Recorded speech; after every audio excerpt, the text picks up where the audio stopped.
বাংলাদেশের ঢাকা শহরে মানুষ বসবাসের অনুপযোগী হয়ে গেছে। পৃথিবীর মধ্যে দুয়ে ছিল, কিছুদিন পরে একে চলে আসবে।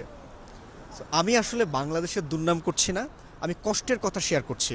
যেহেতু আমরা পৃথিবীর বিভিন্ন দেশের বিভিন্ন শহরগুলোতে ঘুরি, তো খারাপ লাগে নিজের মাতৃভূমির জন্য। গোলায় গোলায় আমি আপনাকে একটু দেখাই যে এখানে দেখেন কোনো নয়েজ আছে, কোনো নয়েজ, গাড়ি ঘোড়া প্রতিনিয়ত যাচ্ছে, কোনো হর্ন আছে?